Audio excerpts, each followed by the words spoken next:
Now Sergio's 22 is first.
Hello! It's me, Iros Ghostie, friendly host, broadcasting to you from the ethereal post to entertain you to the utmost and most as I am passionately able upon this day. Hello, Sergio, thank you for being first.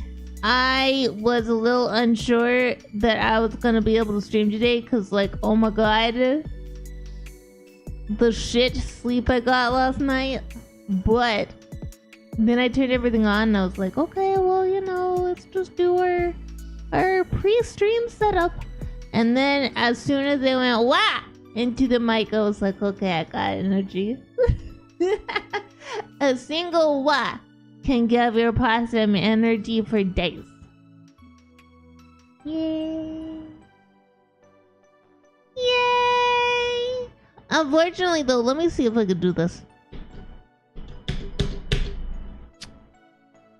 My button box is not happy. Hold on one sec.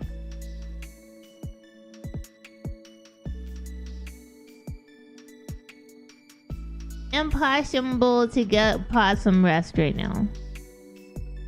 It's daytime and possum has anxiety about sleeping during the daytime unless she is sick. If she is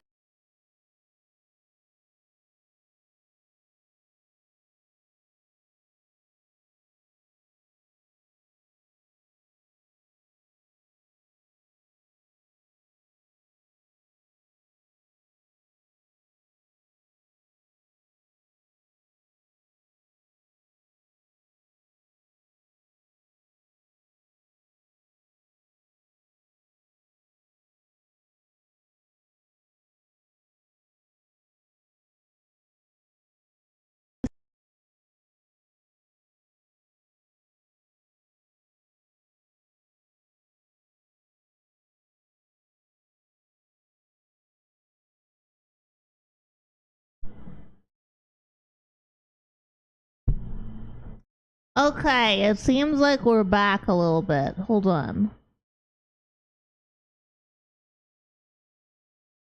Desktop audio is not back though. And neither is my mouth moving. Hold on. Hi,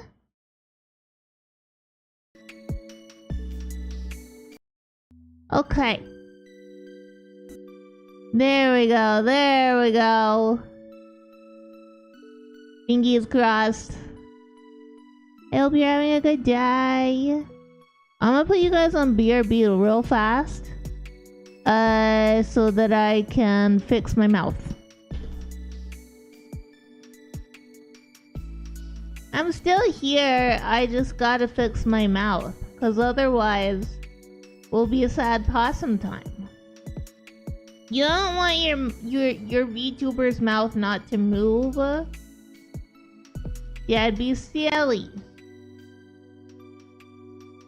That would be silly. Okay, there we go.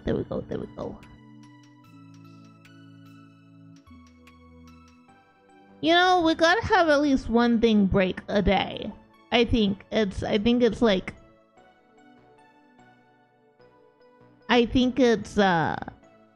mandated by the law of sandwich. I don't know.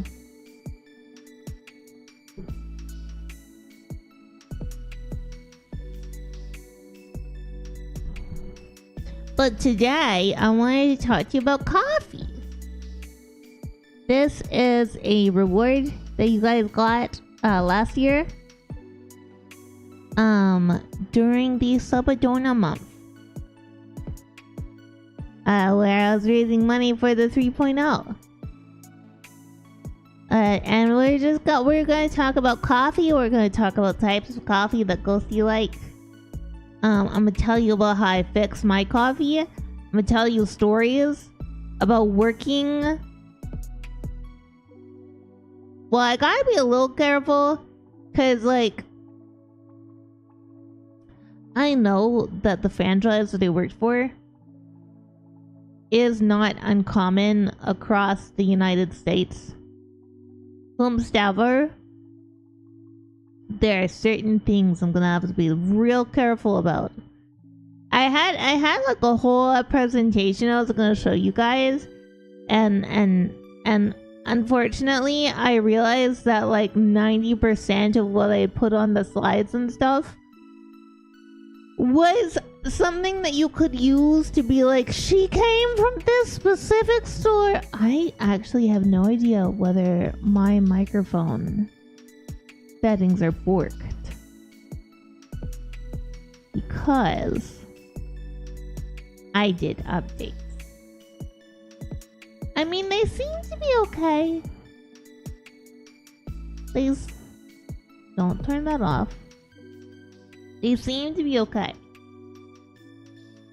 And you guys aren't hearing my AC. My AC is going because the other thing is this warm that's part of the reason I can't sleep very well. Well, that and the very loud, and by loud I mean vivid, dreams I'm having. Like last night I had a dream where I was living in this city, and all of the buildings, like giant skyscrapers and things like that, were built out of, you know when you go to like Costco or something, and there are those big like flats of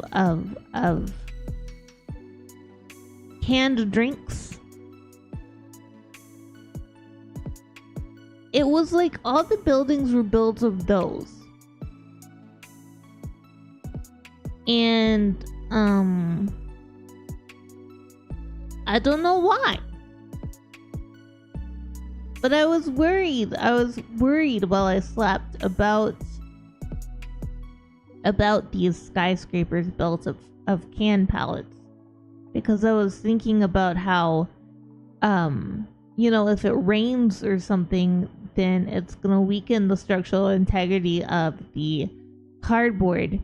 And I knew that everything was covered in plastic, but plastic would degrade over time, and it wasn't really strong plastic, and it wasn't, sealed so no water would get in. And then what happened when it got warm, or if it froze, because like a lot of these drinks were carbonated, right? So what this is what happens when Ghostie sleeps. This is what happened with Ghostie sleeps. I worry about the I worry about what is gonna happen to these imaginary worlds that will never exist, because I'm not gonna write about a world where all of the buildings are built out of pallets of soft drinks. that would not work for me. That wouldn't work for Ghostie. Ghostie would not write this book. She'd write a book, but not that book. And yeah, so that was what I spent, you know, not intentionally, but that's what I spent most of the night doing. Just worrying about the lives of these people and whether you know, whether they were going to be okay when eventually it rained or it froze, or, you know, and there was a big criminal contingent because, like, the whole reason why these buildings were built out of these flats of drinks was that they didn't have any building materials. They didn't have any other building materials. That's all they had. So the worry was that because the area was so impoverished, that it would fall to like anarchy and things like that. Which, I mean, kind of did happen within the dream, because we were having like issues where there was a criminal organization kind of taking over.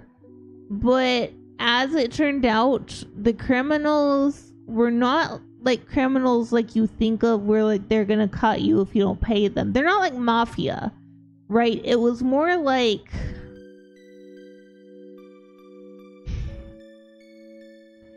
it was more as if these people were just trying to protect the people who were already in this building situation. And so it was more of a like a less of a protection racket, more of a protection family. No, it was something that at least in the dream made sense. I don't remember whether I worked with them, but I do remember being like, man, how's everybody gonna get up all these soda cans? Because that was the other thing. The stairs and stuff were built out of soda cans. I don't know what's going on. But this is what your possum dreams about sometimes, which is better. I'm gonna say it is better than the night terrors, because I still have those. Those are a big contingent of possum dreams, and those are usually involving like vivisections and lots of very gory or very uncomfortable things. You know, it used to be that I would dream about needles made out of various things I don't like. But since I have to inject myself like monthly, and I used to have to inject myself daily with my medication, thankfully subcutaneous, I don't have to go into veins, thank goodness. I might get a little squeamish if I had to go into veins. But yeah, I used to have nightmares about that sort of stuff. I don't think that there's anything I can do about those, though. I gotta be honest, that I don't think there's anything I can do to get rid of the night terrors entirely. They've gotten better. They have. You know.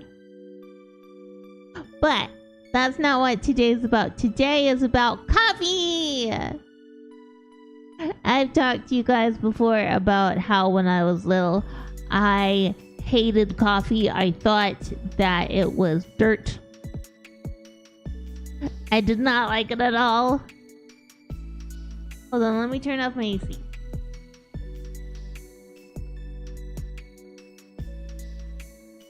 It was loud and interfering with my thinking. Hi, Rapier! Hello, Mouser! How are you guys doing? Mouser, thank you for bringing the oven. They'll make off the stream at this time. And the other thing is, like, I was gonna play some Minecraft today, and we might still play something today, but I don't think it's gonna be Minecraft. A lot of my friends, and probably a lot of my viewers and some of you guys who might even be watching right now are away for things like Fan Expo and Off-Kai. Now your possum can't go in person to these places because she's a bubble possum. But maybe one day, if we get big enough, we can go there digitally. Friendly viewers too, yeah, exactly.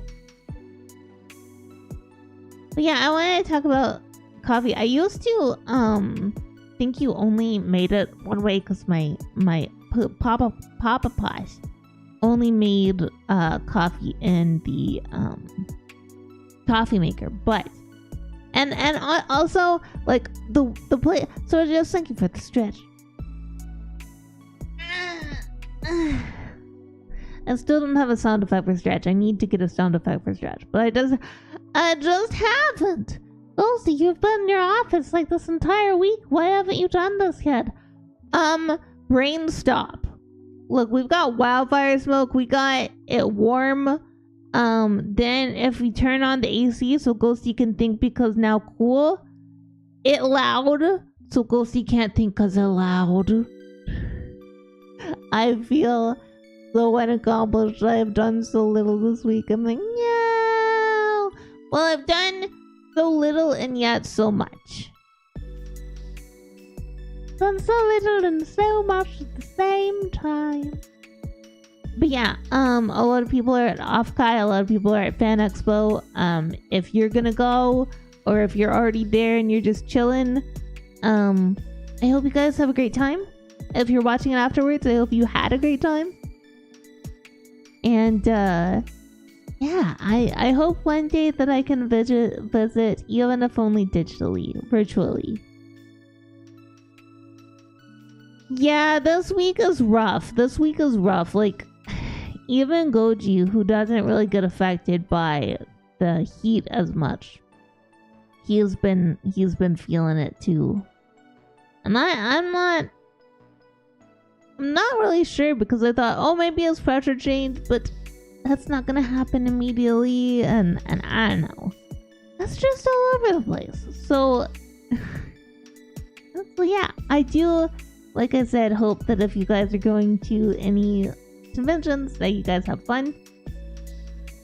Please stay safe. Remember to have water, etc. Keep your stuff on you. Make sure that you don't follow any sketchy people down into alleyways. Don't do that. That's bad. And Ghostie can't save you if you follow sketchy people down alleyways. And alleyways aren't wheelchair accessible. Generally speaking, I'm sure there are alleyways that are. There's none that I've been in. Is that a problem? Do alleyways not being wheelchair accessible mean that I am like excluded from criminal behavior and therefore I should consider that like some sort of slight against me? I can't go do normal crimes. I mean, where I grew up, there weren't really alleyways. Ooh, I can tell that story.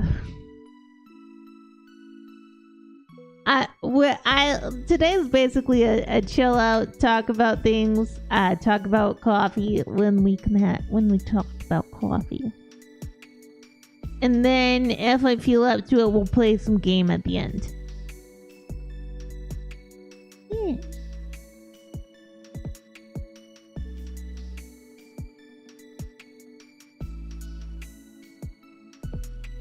But yeah, I used to work at a coffee shop, and it franchise wise it is all across the US, but we had a lot of fun. I had a lot of fun at that. It was probably the best place that I worked.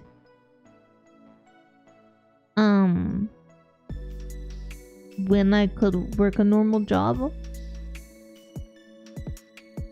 because a lot of the people there, because it was a coffee shop in a bookstore, so the people there were already people who generally were going to agree with me anyway, because they like books.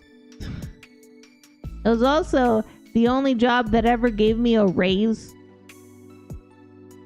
Granted, it's the only job that I stayed at long enough to deserve a raise. I stayed there the longest I'd ever stayed at a job. I stayed there over a year. That means I survived holidays times, coming in on Black Friday, things like that. And I would still stick through it. And if I had not married Goji, I probably still would have been working there for a while. Because it was genuinely a good place to work. Except for that one manager. There was a manager. She was on the book floor side. She wasn't on the cafe side, but she wanted to be on the cafe side. And she would come over to us and just talk about shit. And then one day she was talking about how she gave up smoking a while back, because when she was a smoker, she would rationalize smoking by being like, one cigarette closer to Jesus, which, not gonna lie, basically if you had a health problem down there, a lot of times it would be like, yay, I'm closer to God now. So that is a little bit into some fucked up shit from where I came from. Yay! I have a brain tumor. I'm closer to God now. No joke, actually, actual thing I heard. But anyway, so this manager would talk about how she used to smoke because she would think about it being one cigarette closer to Jesus. And I said I didn't have that problem because I had never smoked in my life. I've still never smoked, to be fair. The tobacco is not my preference. I don't like smoke. It don't smell good and it don't feel good.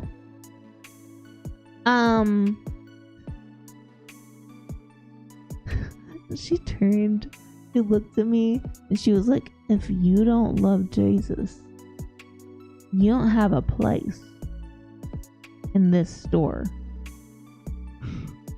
I was like, I meant that I've never smoked before. Like, okay, but if I hear you're not going to church. She wasn't even the general manager. She wasn't the general manager. She wasn't the cafe manager.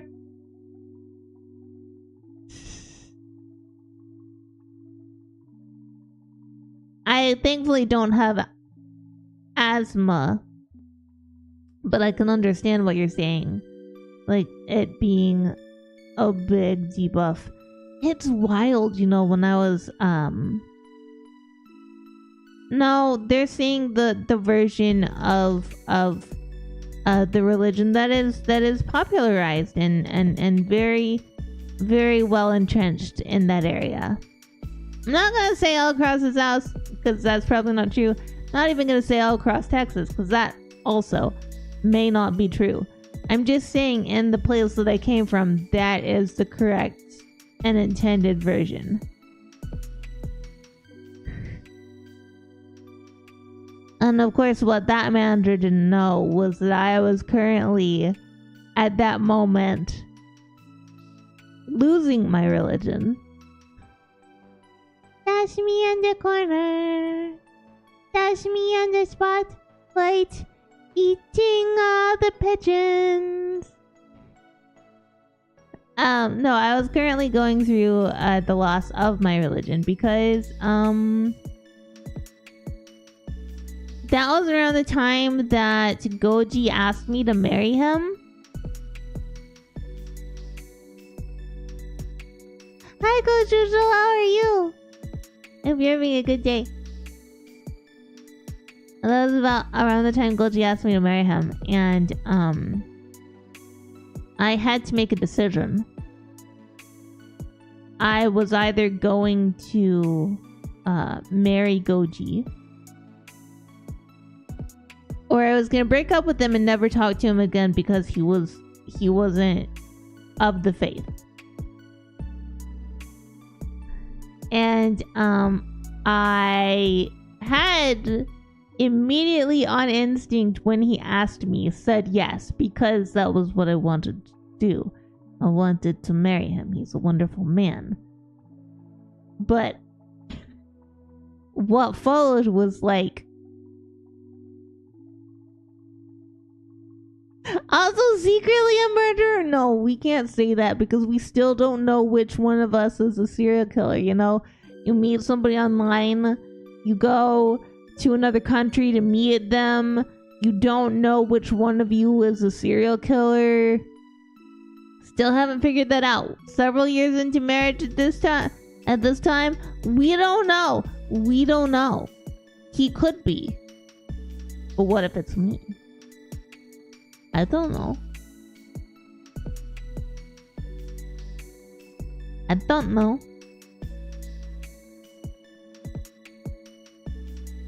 What are the odds there? I mean, we could both be, and we just don't know it yet. For legal reasons, this is all a joke. Okay, for legal reasons, this is all a joke. But yeah, it was a big thing that caused me to spend a long while just looking into my own faith and deciding what I was doing. Now Varzel Walton is first. Why is that? Think of her being first. What if we both retired as murderers because there's no such thing as parallel killers? Why is that? Thank you for 100 bits. Okay, but there are no parallel killers, but there are couples who kill together, right? Or at least do crimes. Do crimes and disrespect deity.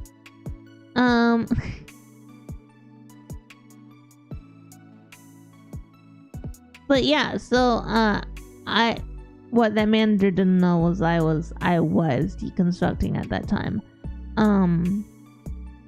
But I was so terrified because I had told one friend already that I was having doubts, and suddenly I didn't have that friend anymore. So I was like, oh no, she probably can just, cause Texas is an at-will employment state, she probably can just fire me for not being Christian. I was still Christian at the time, but you know. I didn't know. I was still a little possum. But yeah, Varzel, how are you? I hope everybody here is doing well. By the way, I know it's Friday.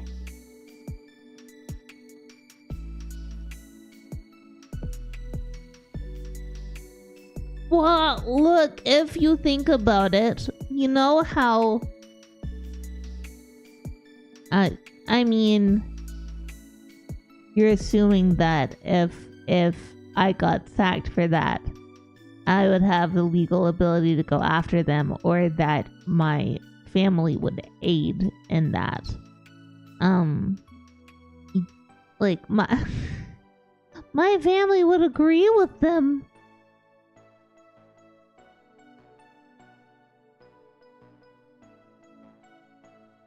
They would agree.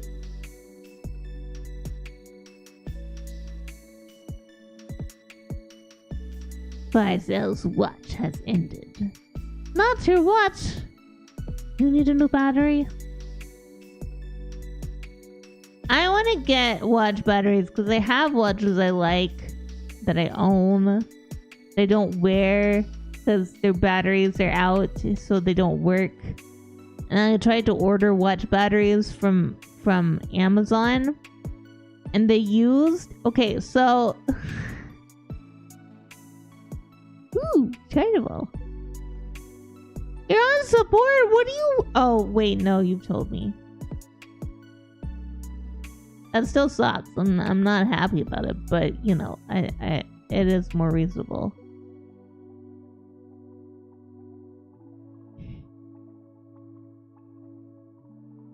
Goji gets like some time off coming up, so I'm excited about that. But no,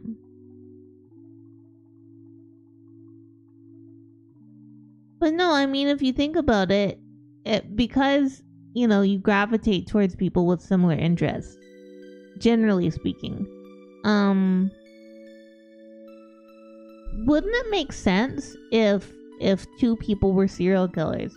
They were attracted to each other and they got together, and so they put their minds together to become better at the thing they're both impassioned for. I wouldn't like that to happen because that would mean more sad times for more people. But what I am saying, oh, thank you for being here for 3 streams by yourself. What I am saying is that if Goji and I were both serial killers, we would combine our might for better, more optimal things. Chipsy, I saw it sweating. I don't know what I'm talking about. I've never killed a person. I don't think I've ever been close enough to kill a person. I think I would be sad about doing it. You know, because if I'm worried about imaginary creatures and things that I think up in my own head,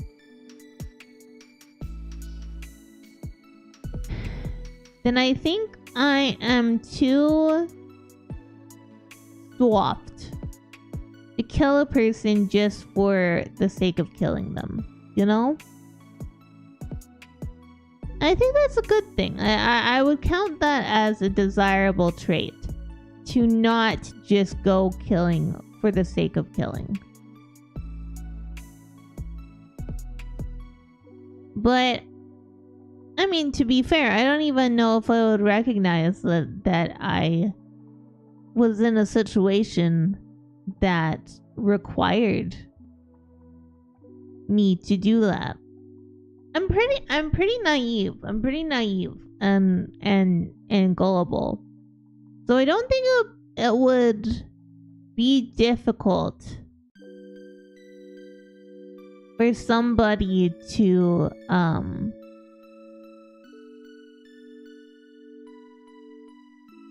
let me not realize that I was in trouble. I say that, but I'm also incredibly paranoid. So who knows? Who knows? Yesterday I was just sitting back here. I was in the office with the AC on because it was very, very, very warm. And somebody rang the doorbell. But I don't have any packages coming or anything. And I was too tired to go to the door. So I just sat there for a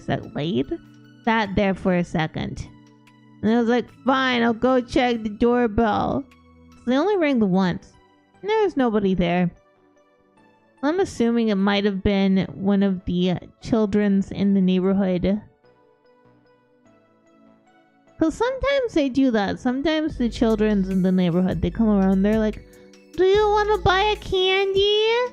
And I'm like, good, thank you. Also, I don't have any cash. And they're like, oh, like, sorry, have a good day. One of them once asked me if I wanted a squishy, and I was like, what's a squishy? I think that was my first time having a thing where, as an adult, I was like, I have no idea what this is.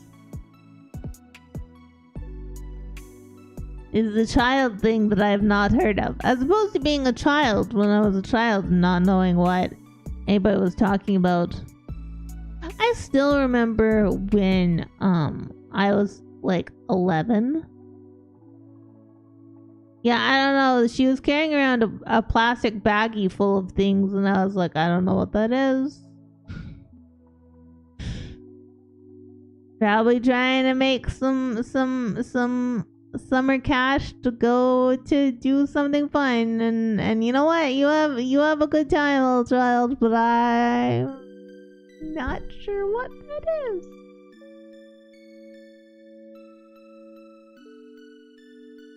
I'm not even okay. So technically, I have a TikTok account, but I'm still shadow banned. They still keep telling me I'm suspicious.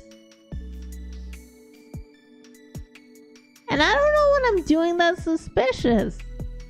I still don't know. Like, I occasionally get on there to try and follow my friends. And that's it. And they're like, oh, no, you can't do that. That's suspicious, silly possum.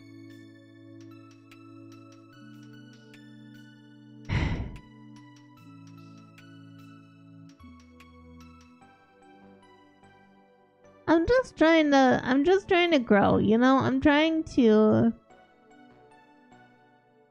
because I can't have a normal job because of my disabilities and all of that. I need Pinterest sucks. I do not like Pinterest. Because, you know, this is kind of the only thing I can do. Well, I guess if I wanted to, I could work at a remote call center, but that sounds annoying. Rapier, I don't like most social medias. I don't even particularly like Twitch or YouTube. But I don't really have another option at the moment.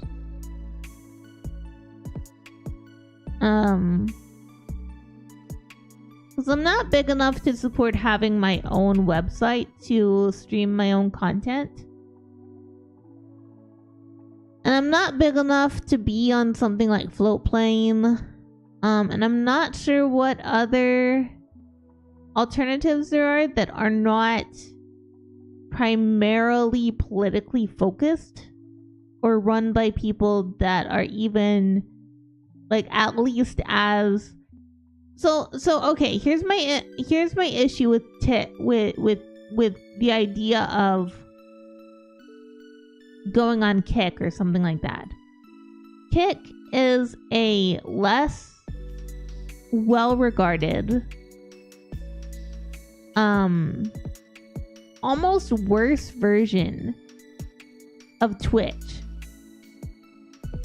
You're gonna have less discoverability because there are just less people there, and it's the same backbone. Like, it is genuinely the same setup on both Twitch and Kick. Like, it uses the same servers and same protocols and all of that. So you're not getting a better deal. And also, I don't know that there's anything about Kick that is particularly useful to a small possum like me. You know?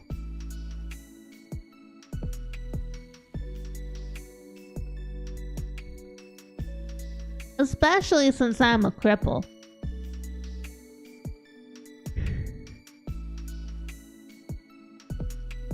You gotta be careful. You're a little cripple like me.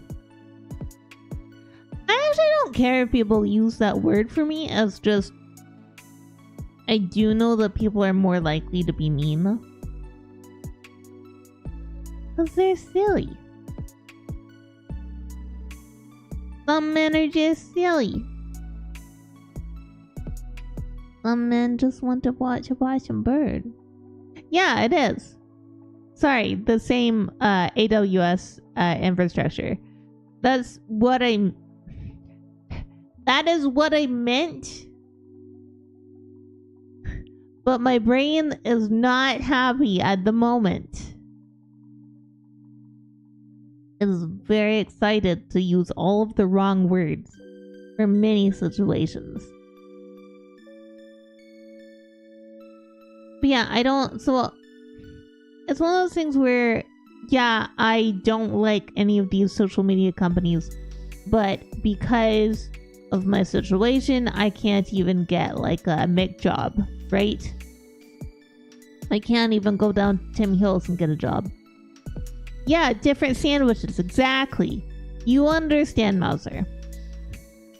I can't even like go Subway or Timmy Hills or something and be like, I will be a cashier, because I can't. I don't have the ability. And those places really aren't wheelchair friendly. And also, my province is one of out of only 2 provinces in this entire country that does not have disability access enshrined in law, and leaves it up to each county or municipality. So I am basically boxed out of most social things in general, and also works. Work opportunities, I don't get them. So yeah, that's all I got. This and writing.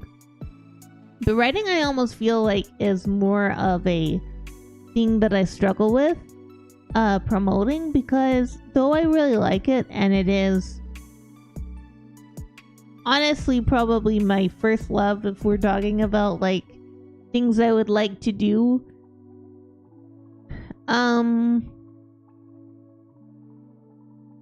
it is more difficult to promote, especially since I'm not on Book Talk and I don't write a popular thing. I'm not.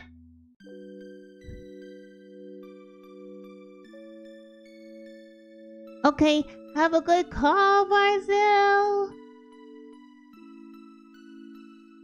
I'm not a romance offer. I'm not a romantic offer either. But yeah, I don't really like TikTok. I don't like Instagram. Anything Google. But like, currently the infrastructure of most of what we do here on the interwebs is tied up in a lot of companies I don't approve of, and I can't do much about that because like I can't create a whole new interweb. Well, I probably could if I tried hard enough, but that would require a lot of brain power this possum does not have, and know-how.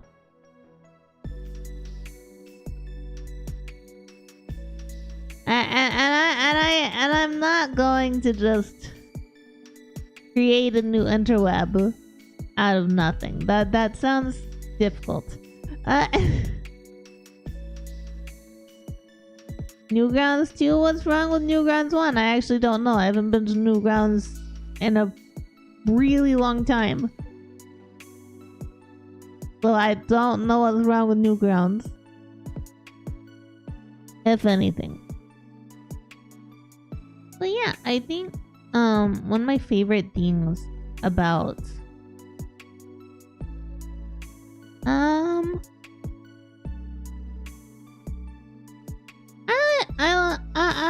I wouldn't. That's the other part of it too. Owning a website seems like a lot of work. I did it when I was little. Like, okay, so weird stories from Ghostie's past. When I was like,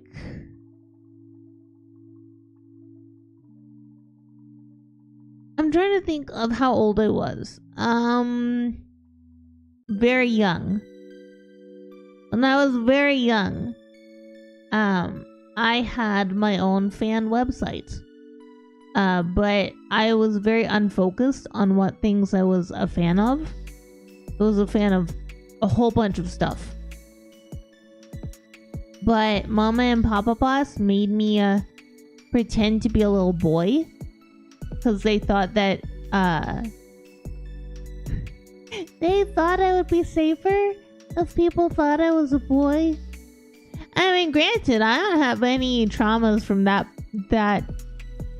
segment of doing things as a child. I wasn't allowed to have my own email address, so all of the mail that the website got went to my parents' email. And Dad didn't understand how to set up passwords yet. So when he was trying to set up the password for the email, he accidentally put the password in the email slot, so the password became the email. So weird. Such time.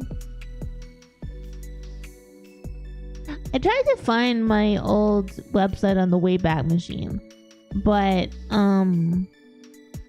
as it turns out, it was unarchived. So there is no remainder of Ghostie's old fan sites. Otherwise, I would probably take you through it and be like, haha, look at what silly a little Ghostie used to do in her free time. Well, I wasn't allowed to leave the house. Not really. We gotta do something. It wasn't a GeoCities. So, Papa Pies was very on top of trying to be on new ways to sell his art online when all of that stuff started happening. So things like eBay. He actually was very early on getting on eBay to sell his art.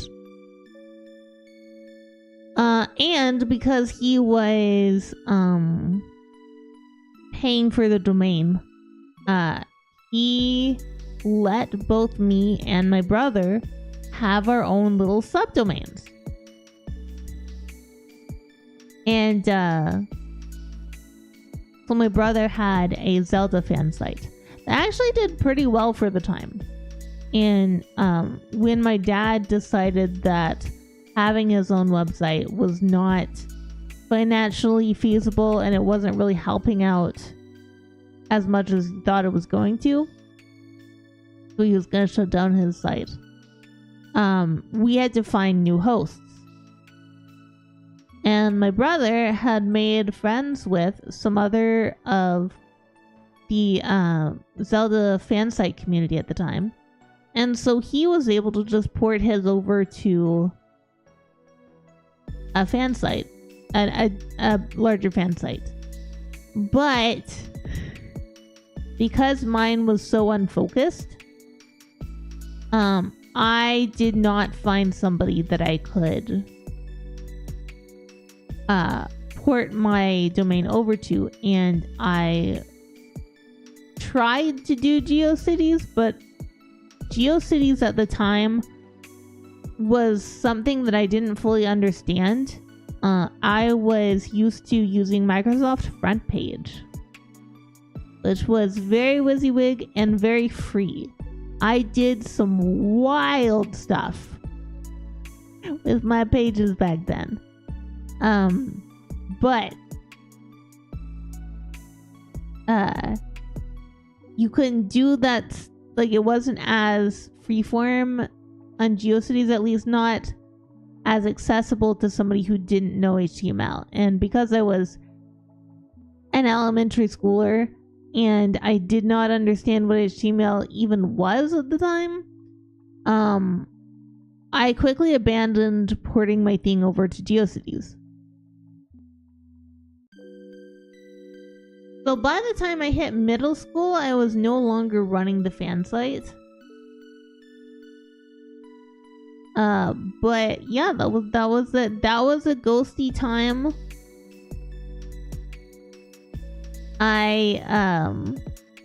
used to be very up on certain fandom news things because I ran it, but again, like, because it was such a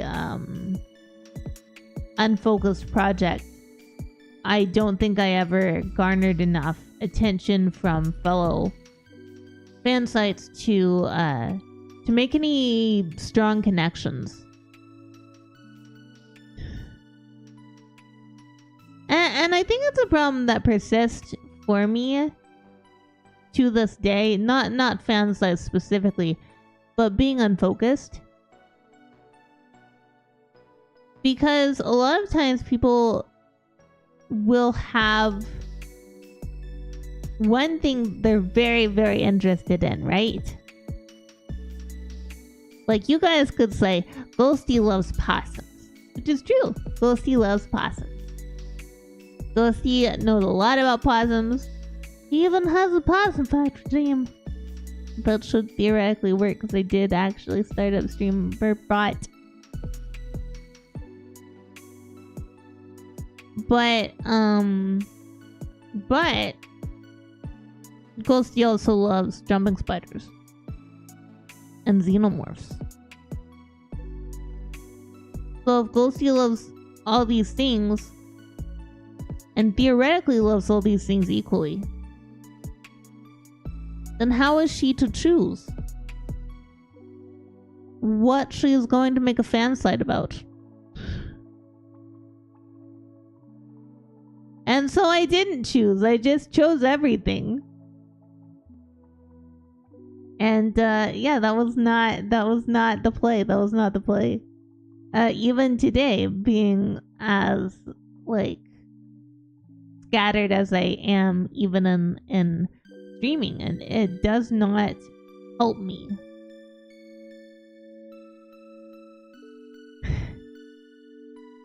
It actually hurt the possum. Being able to brand yourself as one thing over others is something that aids a streamer or a content creator significantly. And it's not something I was ever able to capitalize on because I have, like I said, so many interests. And it's just like asking me, hey Ghostie, what's your favorite video game? It's difficult. I will usually currently answer with Control because I do like Control quite a lot. But also,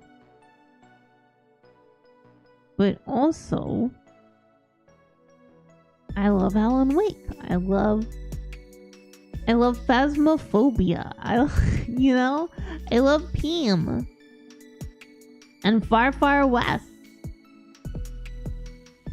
And so it's hard for me to choose one to hold up and be like, this is my favorite, because there's so many things that I like.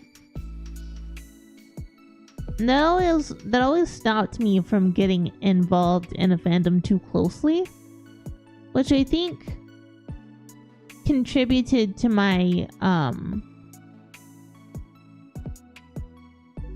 lack of significant friendships online for so long. Because it's harder to find enough mixed communities, Puppy Monkey Boy, what the fuck? I don't understand what that is. I'm sorry, Brutus. Oh, also, there is an ad coming up, so we will be taking a break here in a sec. We're gonna actually do like a break because today is just a chill chatting stream, so I won't be chatting through the ads. We will go to BRB, and then I'll come back and we'll talk more after that. But yeah, I think that also stops my growth as a streamer a lot because I'm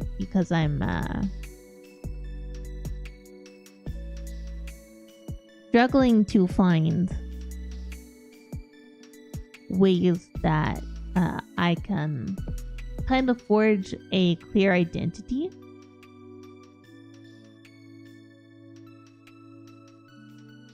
Yeah. Puppy Monkey Boy? I have no idea what that is. Is that like Super Monkey Boy? Super Monkey Ball? Sorry?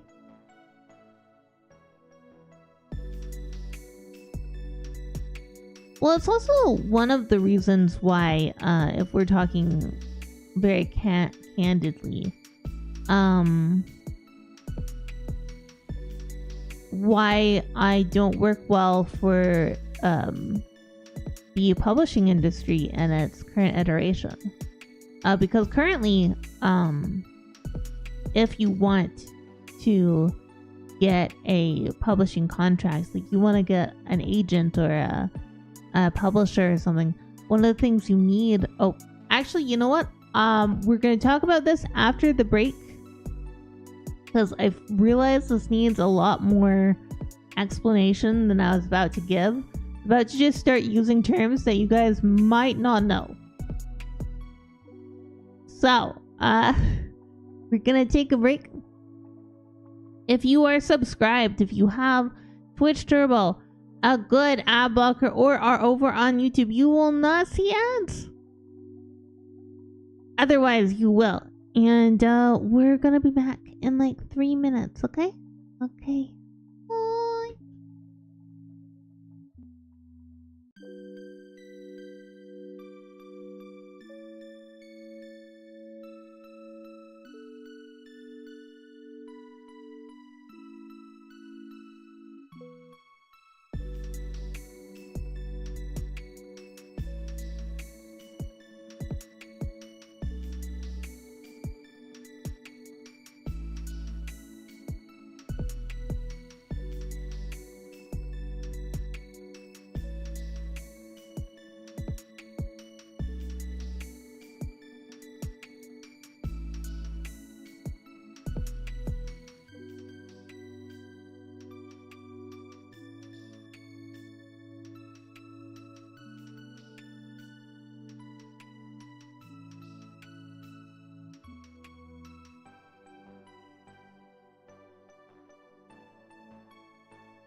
Welcome back, Mads. Thank you guys for sitting there. I really do appreciate it.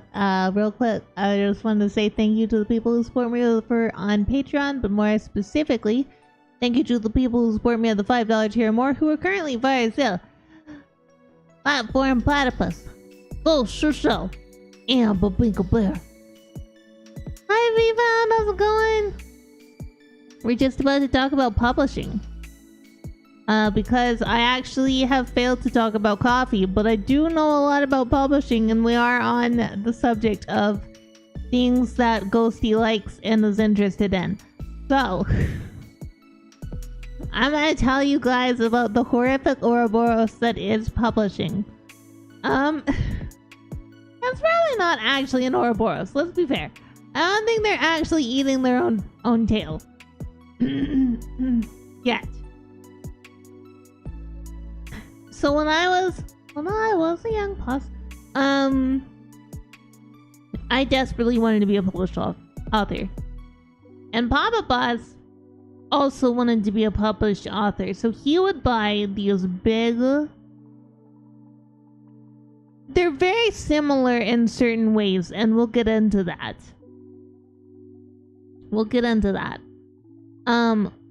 My father would purchase these books. They are called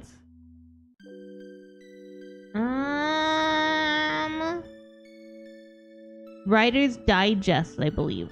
Writer's Digest. I believe. You don't think you've read about? I think.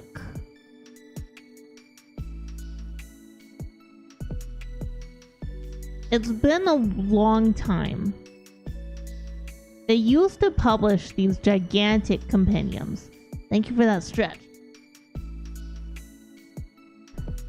That included all of the names of publishers and agents and what you needed in order to query them and what they were looking for and what they represented or what they published. To query is to... Yeah, Writer's Digest is a thing. I just don't remember whether that is the actual...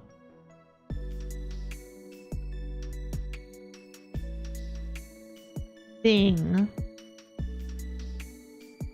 Whether that's the compendium I'm thinking about. But yeah, these were incredibly thick books. And they would have articles about like what you're... about writing, about publishing, about getting published, about what you needed, tips on things. So if you write something, let's say you write a novel, let's pretend you've written a novel, and you don't want to... Now, back in the 90s and early 2000s, the options for publishing a novel were very slim. You either had to get accepted by an editor, had to get accepted by an agent, or you used a vanity press. So, what an agent is a literary agent is somebody that you submit your work to. You do not pay them. You never... Okay, this is very important. It's incredibly important. If you are going to go a traditional or trade route in publishing, you never, ever pay a submission fee. I don't give a shit whether it's somebody who says that they can get you into like the top of the top. They work for you. They pay you. Money flows to the writer. Money does not flow to the agent or a publisher, and unless it's sales of the book, that but we'll get to that. You don't pay submission fees, you don't pay for production. That is, if somebody's asking if it is a publisher, that I'm not talking about self-publishing, I'm talking about like if there's a publisher that's like, yeah, we can get you published, now you gotta pay us $1,500 to cover all the expenses. That is a vanity publisher.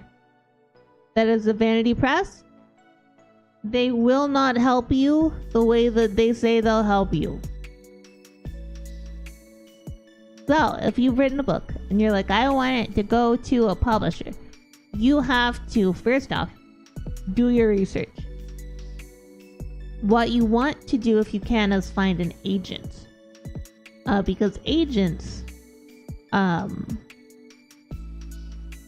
submit your stuff to the big guys, the big publishers. An agent's job is to be friends with editors and to know what the editors are looking for and to be on top of literary trends.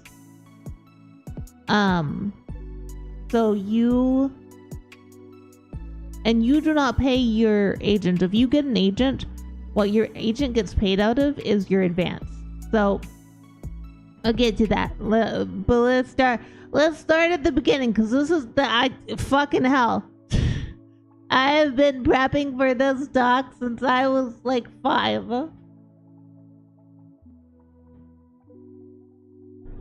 A query letter is a letter that is pretty short. I think it's like 3 to 4 paragraphs.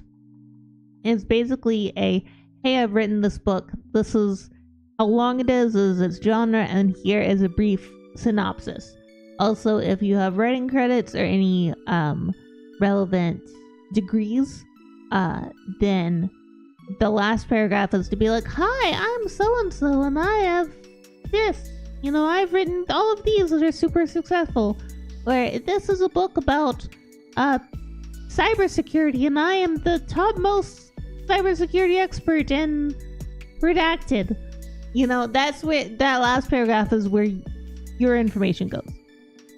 But essentially what you write is your agent's name, the prospective agent's name, all the information about your book, all the information about you, and then you send it off along with, typically, the first 3 chapters of your finished manuscript. Now, it's different between fiction and nonfiction. Nonfiction, you send a proposal. But for fiction, you send typically 3, sometimes it's like the first so many words or the first 3 chapters, whichever is shorter. But generally speaking, that's what you send. And then you wait. And you wait. Because most agents, the quickest they will respond, or that they'll say they'll respond to you, is 3 months. And you have to be careful because some agents and agencies allow simultaneous submissions, which is like submitting your stuff to more than one person at a time.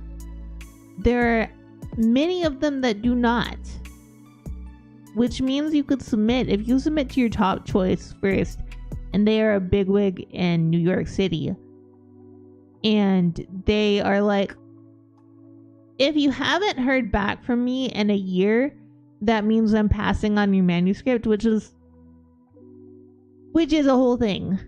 And they're like, we don't allow simultaneous submissions. Then you submit to them and you sit for a year, assuming you don't get a response.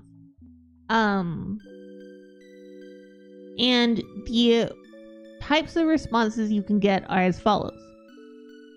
You can get no response, which is an automatic rejection. You can get a form rejection, which is just boilerplate, sorry, this isn't for us.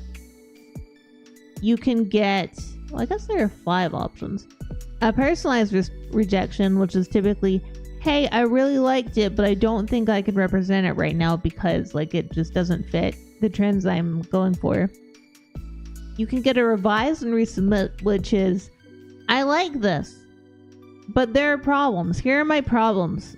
Revise it so that it, you know, makes more sense with with the notes I've given you, and then resubmit it to me. Or you get a partial request. A partial request is the agent going, hey, I liked it. Send me the first half of your book.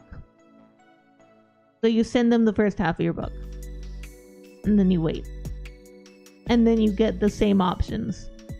Same 5 options. Well, I guess instead of a partial request at the end, it would be a full. if they like it, they want your full manuscript and then they want to read it. And then, so this could take up to 3 years to get representation if you're submitting to a really high-powered agent who took a really long time to get through the slush pile to you, but also wants to represent you. It could easily take up to 3 years for you to get that letter back from them that says, hey, we'd like to offer you representation. So, what has changed since the 90s and early 2000s is that they now expect you to include comparative works in your query letter. And those are expected to be your equivalents that are currently out. Let's see. And they would prefer it to be something within the last 5 years that's been successful. So while in a long time past, you could say something like, "Oh, so just have some fun." I don't know how long I'm going, but we'll go as long as I feel I am able. In the past, they might have asked you for comparative stuff, but it might be like anything. So you could say, well, it is, it's like Pride and Prejudice meets, oh god, what is it called?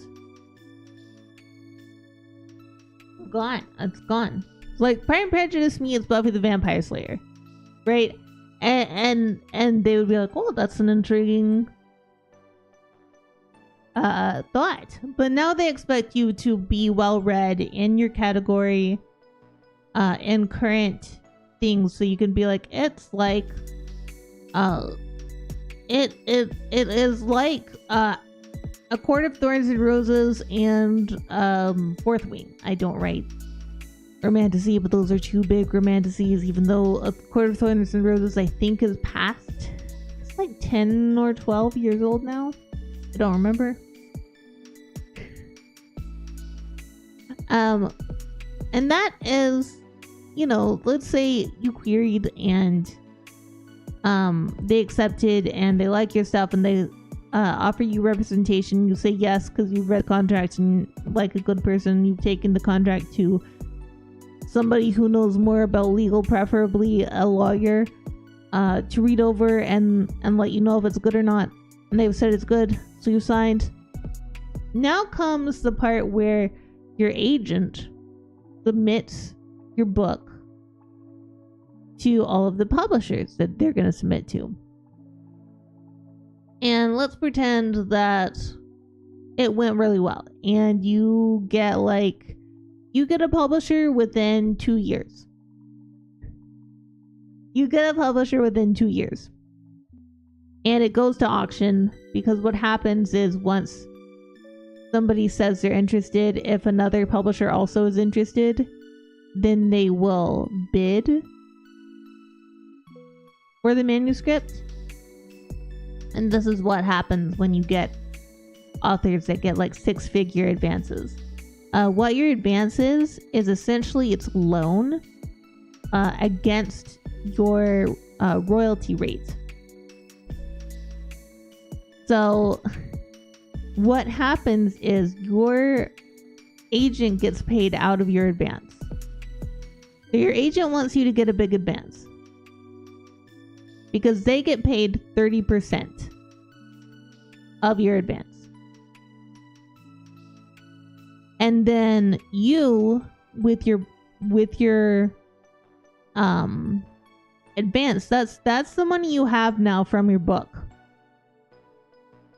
And you do not get another cent from your book until you earn out your advance. So that is, let's say you're one of the super, super incredibly lucky people and you get an advance of $600,000. Big 6-figure advance. they're not gonna give that to you all in one chunk. They're gonna give that to you in bits and pieces as you complete certain parts of the book or as you do certain things.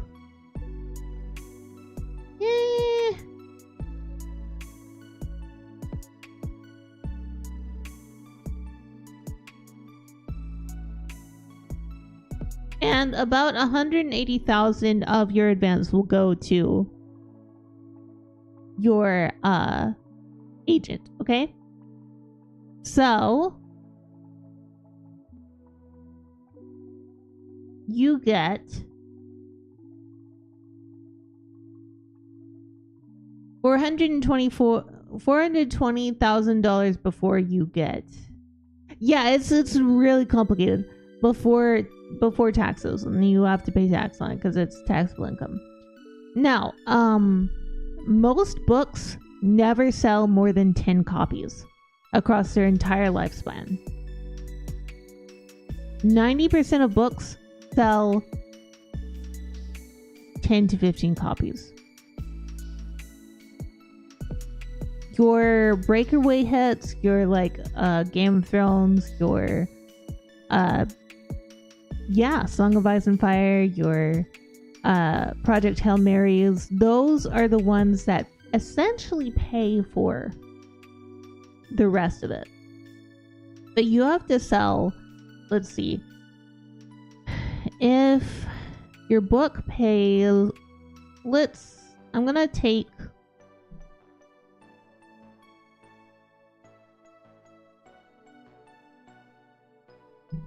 now, this book that I have right here is going to be different. I have a book right here that is an Alien franchise book. It's called Alien Enemy of My Enemy. This is different because I actually don't know whether this writer, because you can be contracted as a writer to write a book, and then you're paid a certain amount, and then sometimes you get royalties, sometimes you don't. But let's see, how much did I pay for this book? $22. So let's divide 600,000 by 22. So you have to sell, rounded up, 27,273 copies of your book before you see another cent from it. If you go traditional and you get an advance. And then you have to realize that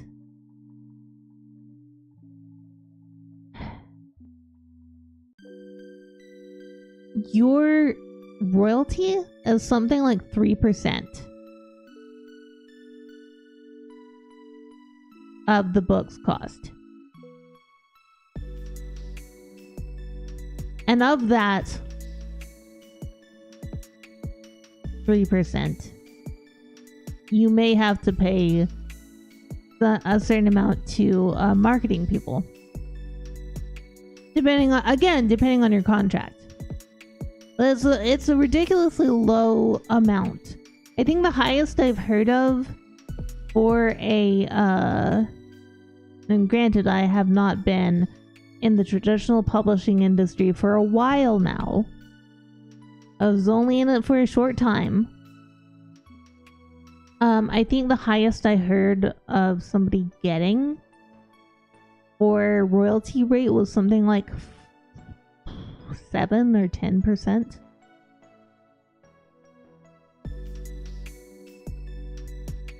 So to be an author is not something where you get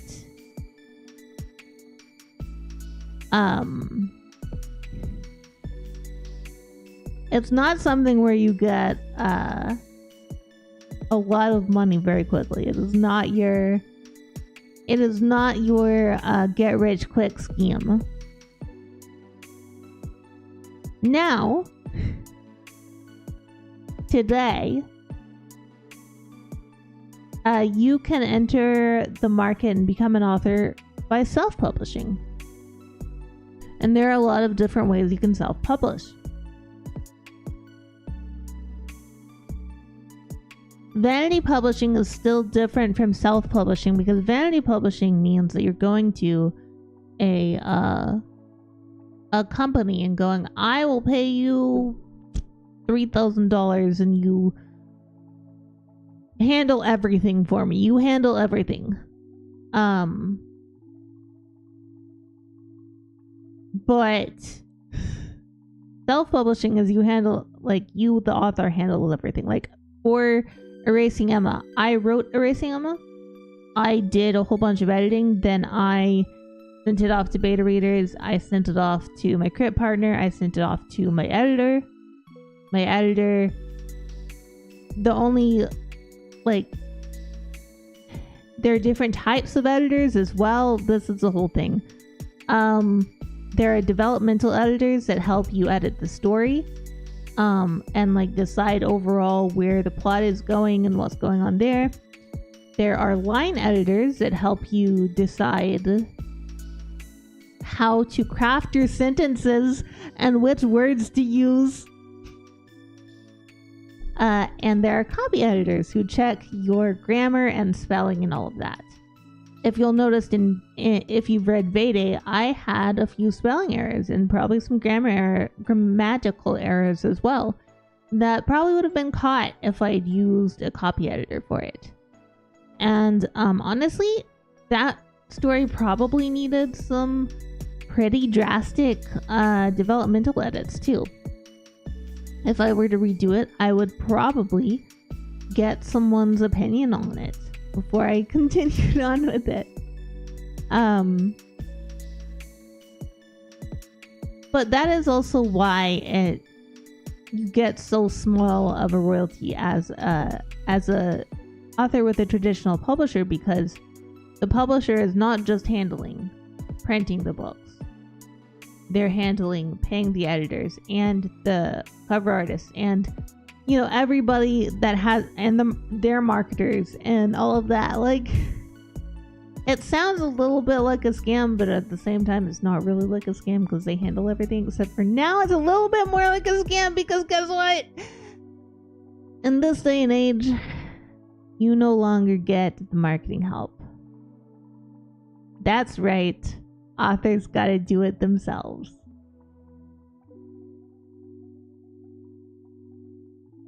So you don't get, unless you're like a big, you're not gonna get that much of a marketing budget from your publisher. Also, at this point in how things are going, publishers have not been dealing a lot with editors anymore. So what happens is, and technically, by the way, Brutus, everyone's going to have at least a tiny bit of grammar errors. Everybody's probably gonna have at least one spelling error. But I'm talking about, like, there are ones that are chosen to be there, and there are ones that are just accidents that you didn't catch. And it's also different. Are you talking about dialogue? Are you talking about prose? Because dialogue is more likely to have grammatical errors and spelling errors intentionally. But, you know, because nothing can be perfect, let's be fair. But editors typically don't work as much on publishers' teams anymore, unfortunately. So what happens now is you get, and this is secondhand information. This is information I'm getting from other people. I have not gone through this process, so some of this may be inaccurate. However, what I have heard is that now if you get an agent, then your agent becomes your editor, because they're not really going to do that much of an editing run at your publisher, unless you're like big. But then if you're big and you become very successful, then like with Brandon Sanderson, like with Stephen King, and a lot of these very rich and well-known authors. I shouldn't say rich. I don't know about their personal finances. These well-known authors, they kind of don't get editorial review either. Not because they can't afford it, but because it's more like, well, people are gonna buy anything with their name on it anyway, so do we really want to have the problem of going through it, or do we just want to be like, that's gonna be great, that's an awesome idea? Which is its own problem, but you know.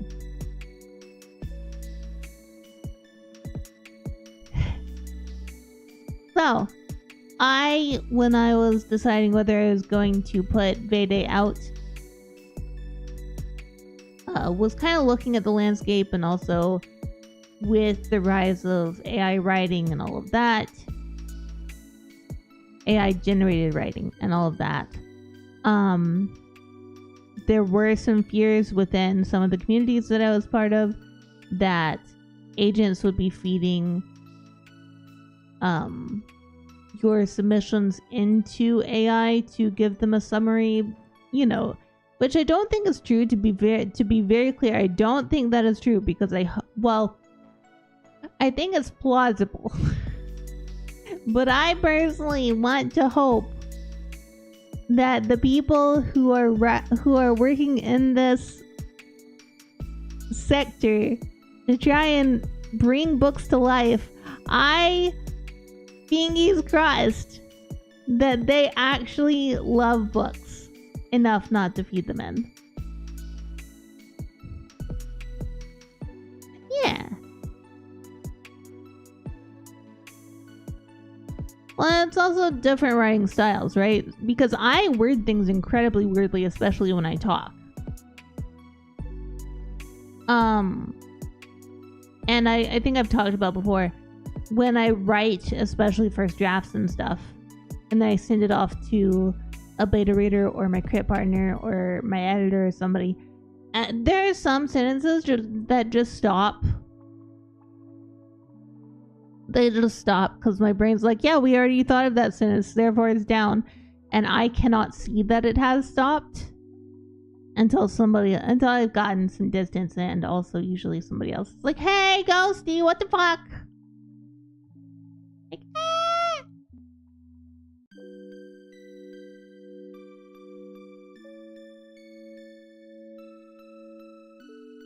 But yeah, so when I was deciding whether I was going to put Vayday out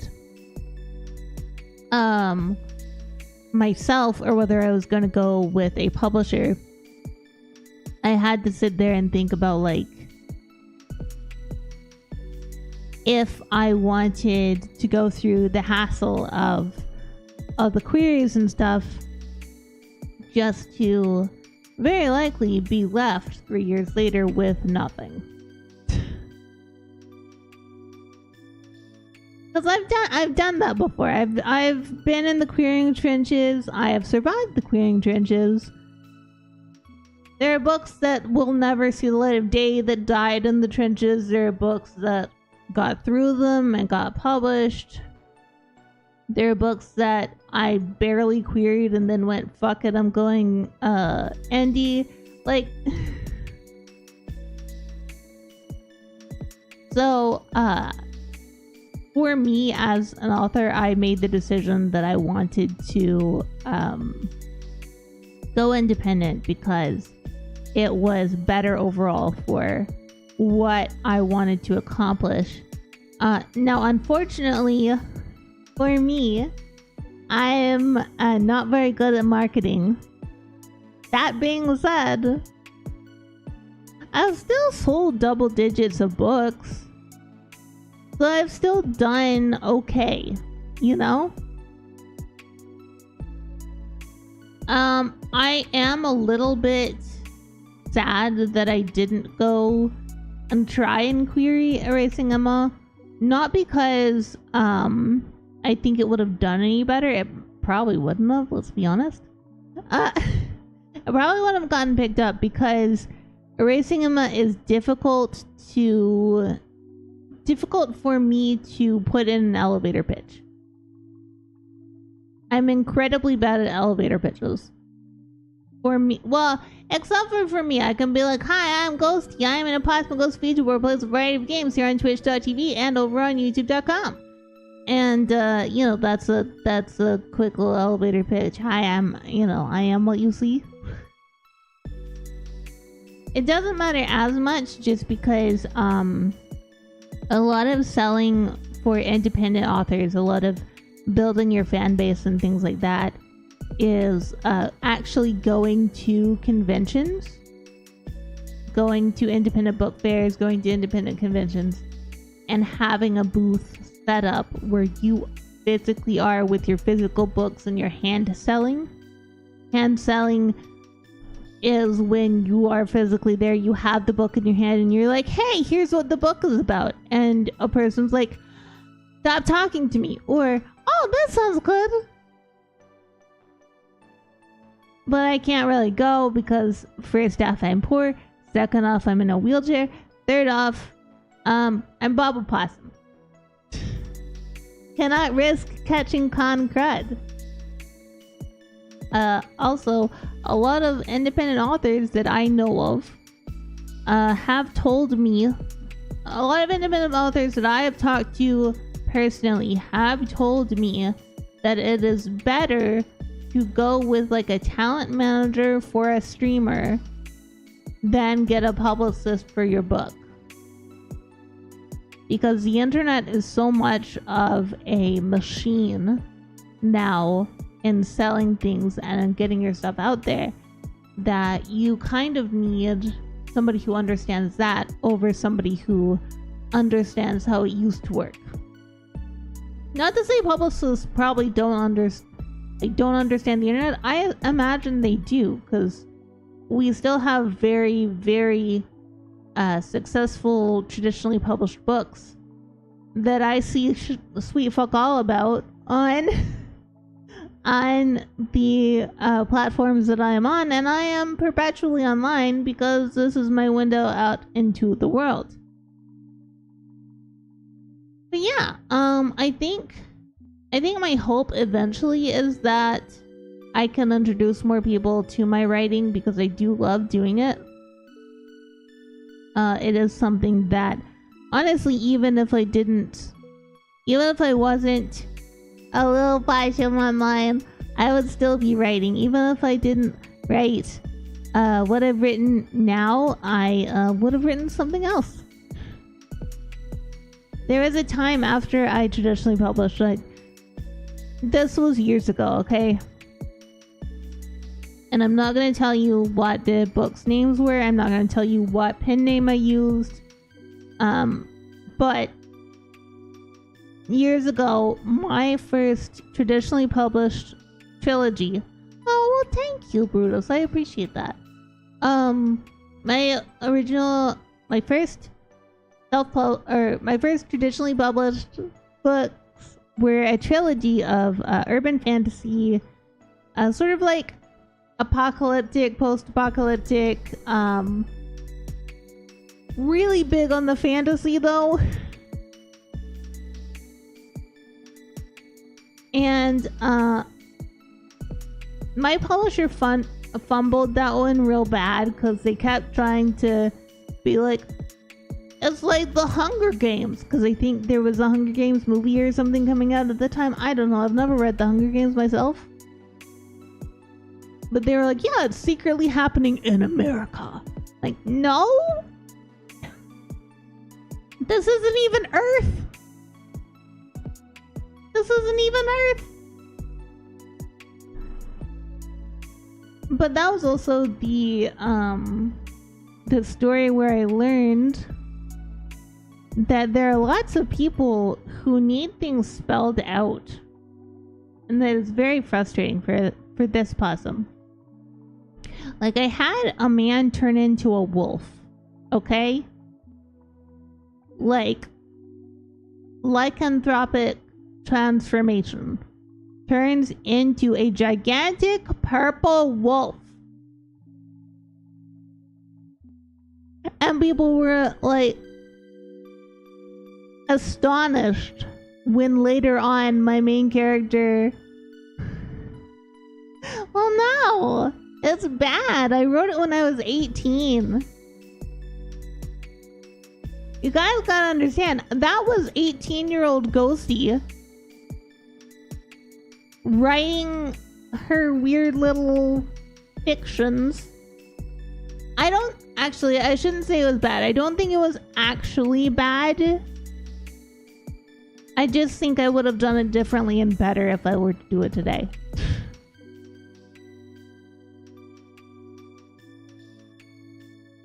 He basically did.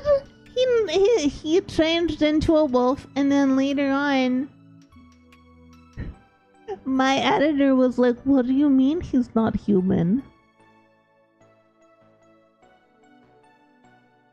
What do you mean? What do you mean he's not human? I've also in text said he's lived for 1,000 years."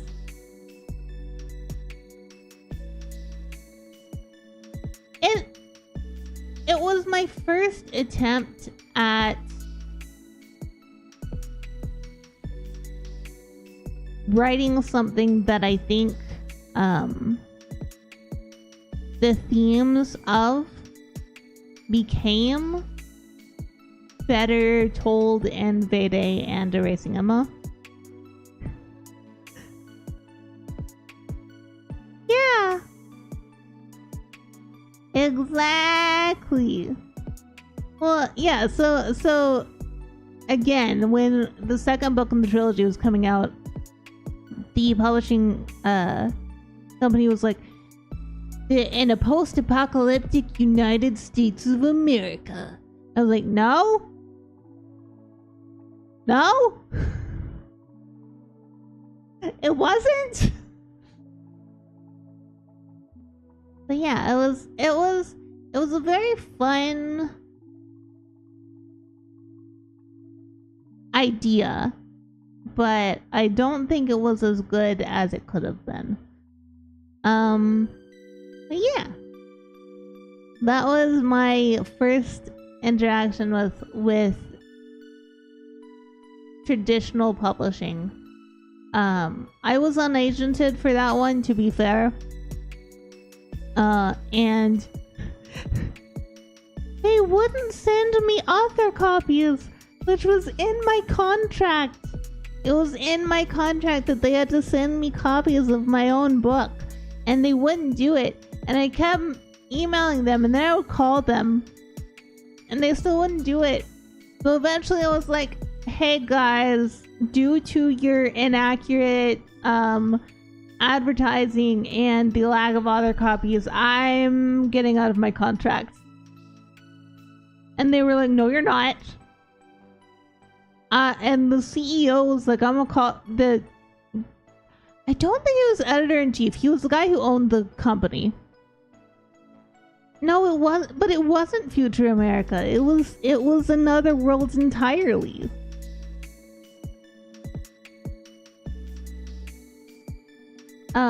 But anyway, so I told the editor or the CEO, I don't know whether his title was CEO or editor. He owned the company.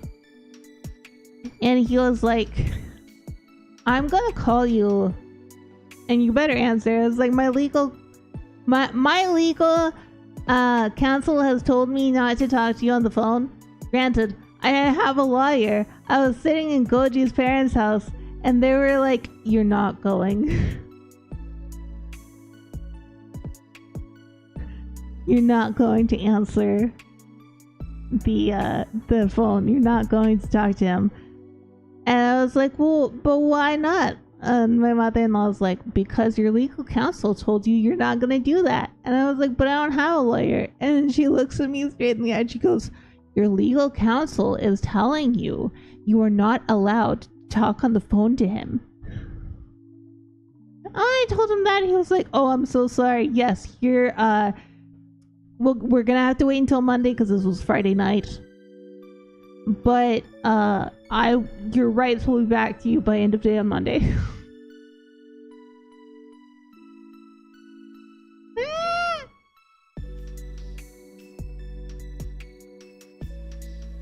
That was fun.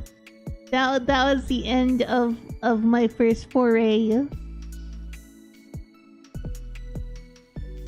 Well, yeah. That's also why I'm a little shy. I'm gonna be honest. I'm a little shy about going for a traditional publisher. But because I am nervous, you know, I take it back. I technically do know what I can do to advertise my own stuff. I can make YouTube videos and shorts and I don't think it would matter if I made TikToks, because I don't think they would be shown to anybody.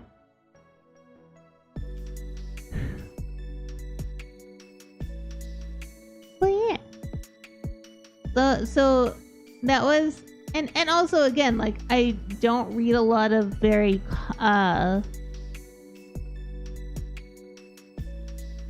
modern sci-fi. A lot of the sci-fi that I love reading and rereading is stuff like Dune, the Jack McKinney novelizations of Robotech. Thank you, Rapier. Things like that. And so a lot of the stuff I read is not more modern, and it probably should be. It's just hard for me to find stuff to read, because I can't go to the library. It's not wheelchair accessible. We don't have a bookstore in town, so sometimes when we go to the city, we go to the bookstore. But when we go to a bookstore and go to the sci-fi section, it's mostly taken up by franchise stuff like Alien, like Star Wars. For a while they had a big Dune thing set up, but it's hard to find books that I don't already know. So, yeah. So then I'm like, well, I pull a lot of my inspiration from older books and then from video games and anime, because I'm a weeb. Like, legit, one of the best sci-fi horrors that I have ever seen is Magnetic Rose in Kazuhiro Otomo's Memories collection. I don't remember Sting Bomb. I don't remember the other one that's in there. But I do remember Magnetic Rose. That movie came out when I was so small, and I used to watch it all the time.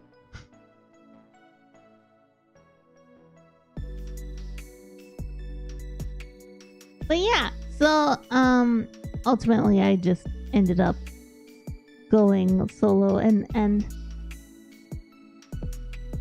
I understand why some people think that it might be a get rich quick scheme, especially if you're a really good writer or a really fast writer with a really good editor.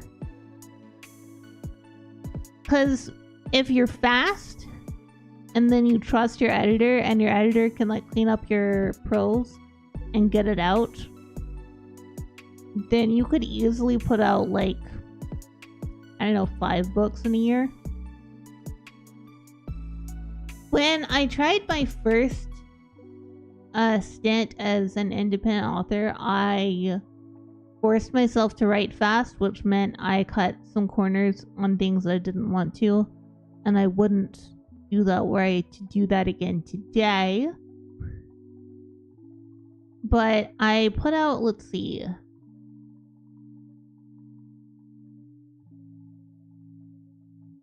I think I put out 9 books in 1 year one time. Those ones I would be willing to rework, because I really do like the concept. And I think I could do it. It was much more fantasy. And I really liked it. It wasn't modern fantasy, it was sort of trying to think of the time frame. It would almost be Regency era sort of time frame, but very fantasy. And any technology was more magitech than technology because magic was so plentiful. But it involved like kind of like two worlds that were interconnected. And magic in one world was dying, so they had to keep making treaties with the other one to kind of import. I can't remember what it was that carried the magic. I don't think it was crystals. It would have been something more like liquid. Also, I don't really like crystals. So yeah, I might rework those. Also, I that also had a detective agency series in there that I really liked, because I could do things like the police agency had a necromancer on staff so that when people died, they could try to contact the souls to see what the victim said. And you would think that would be like, oh yeah, done deal. Instantly got the murderer. Not always. Sometimes it was like the victim didn't see who killed them, or the killer was a necromancer and trapped the souls, so now you can't get what was said. And like it, I don't know. It was a whole bunch of stuff that I could have fun with. Some of them were very cut and dry though. It was like, hey, who killed you? Oh yeah, it was Bob. Oh. Now you gotta go catch Bob and find actual physical evidence that isn't just the ghost testimony. Yeah. I will probably work on that. So my current plans book-wise are to finish the current trilogy that I'm working on. And then when I'm done with that, I will evaluate where I want to go, because I could continue Vivi's story with what happened after Vede, or I could go fantasy, or I could tell another story in the sci-fi universe. And I think it's too early to make that decision because I have so many ideas, and it's hard to just pick one right now when I'm like, well, right now I would do this. Yeah, but I'm not doing that right now. Right now I'm writing the trilogy. So yeah.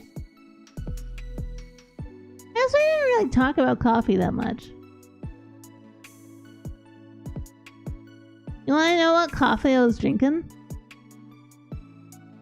It was the Dizzy Dokuro blend from Phase Connect, which is like a dark roast, and the caffeine is lower so that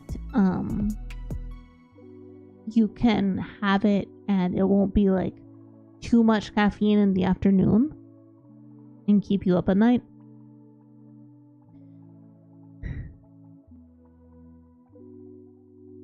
Coffee is more insightful. Maybe. I don't know who Coffee Talk is. What is Coffee Talk? Is that a game on Steam?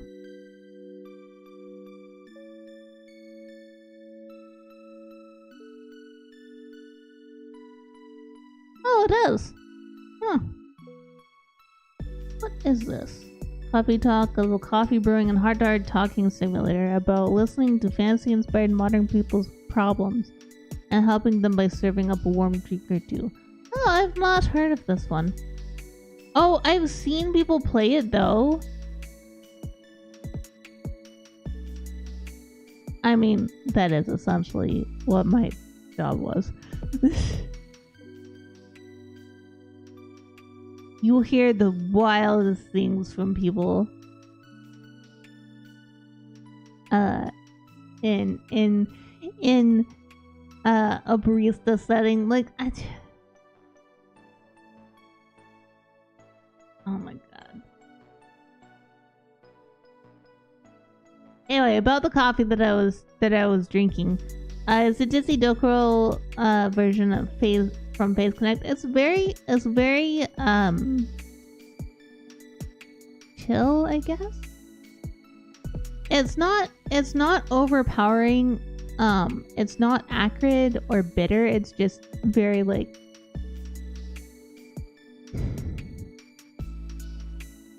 how do you develop this? Yeah. And that wasn't even a no, what am I doing? Buddy, what are you doing? No, Discord is not time. That was a manager. That wasn't even a customer.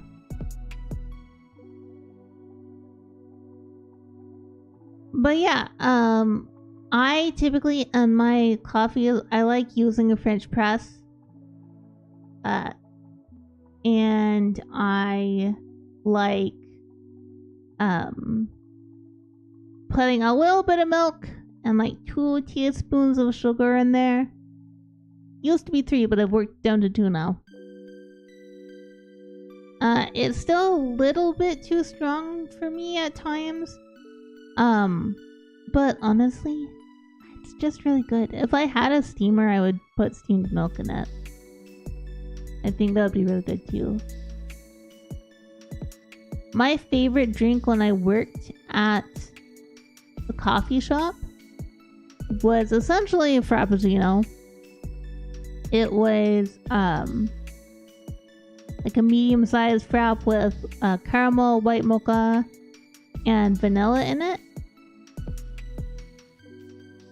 But that was when I ate all of the I like your coffee like you like your liquid nitrogen far away from you. I mean, fair. I also like tea though. I like a lot of stuff, to be fair. I like a lot of caffeine related things. It's just, and coffee smells so nice to me. But between tea and coffee, I think I'd still choose tea. If I were offered it at somebody's home, I would choose tea. Because tea I'm actually pretty okay with drinking without much or any sweetener in it. I can't drink black coffee. It's not that it's because tea is so much more mild. But coffee, when you don't have any sweetener or anything in it, is so acrid to me. I remember describing the scent of one of our sauces to a customer once and describing it as pungent. And she was like, I don't want that on my drink. I was like, okay.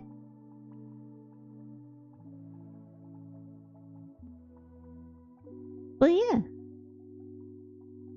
I liked working as a barista. I think my favorite thing about that job was cleaning the espresso machine. That was the most fun to me. Just clean the espresso machine. It was so nice.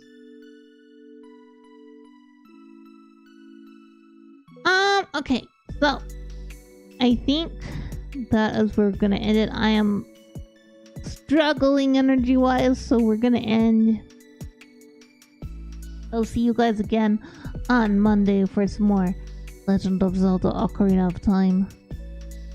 Thank you guys for hanging out. I understand that, you know, it's very chill today, but you know, Monday we can scream at stairs again. Have a wonderful day. Eat something delicious. Hug somewhere something you love, and I will see you next time. But until then, bye bye.